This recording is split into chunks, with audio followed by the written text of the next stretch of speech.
New York has landed Stewart. Congratulations to the New York Liberty. They have a true super team that will be able to compete with the Aces super team that got put together a couple of days ago.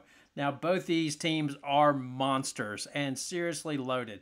The only question is, are the Liberty going to go ahead and get Courtney Vandersloot, or is she going to go to the Storm? It's unclear at this stage. There was an earlier leak earlier in the week saying that she was going to go to the Storm, but nothing's confirmed. It's clear that she is not going to Chicago. So will she see out her final days in Seattle as they try to remain respectable, recovering from the devastating blow of Breanna Stewart leaving the Storm?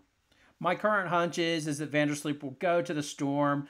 The Liberty could make a few cap moves and things like that, cut a few players, and get her offer up to about 180. I don't know if there's sort of like a backroom deal between Vandersloot and Stewart that Stewart's going to take a little bit less so they can bring her in. But at this stage, my gut feeling is that Vandersloot will probably wind up going to the Seattle Storm.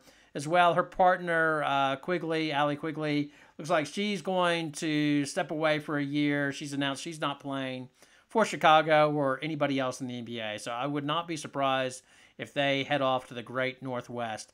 The Aces continue to fortify their bench as they've signed Alicia Clark, and as well, an interesting signing, they've signed Kayla George. She's a Australian player who formerly played for the Aces. Very solid. She can definitely shoot, and she might wind up being a good contributor. She played pretty well during the World Cup. Now, the other moves include the Los Angeles Sparks. They're starting their reshaping process as Kurt Miller wants shooters, so they re-signed Lexi Brown. In addition, they got Steph Talbot from the Storm. However, Brittney Sykes has left. She's gone to the Washington Mystics. It does appear that the Agumike sisters will re-sign with the Sparks.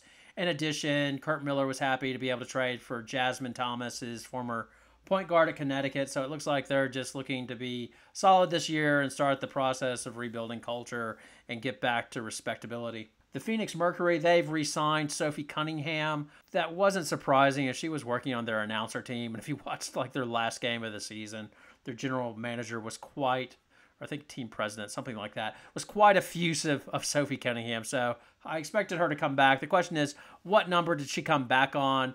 And ultimately for them, the question will be, what number are they going to get Taurasi back in for and Brittney Griner? What is that going to cost them, and how much cap space will they have? Will they be able to add anybody else? In other expected news, the Dallas Wings, they retained Tiara McCowan, the restricted free agent.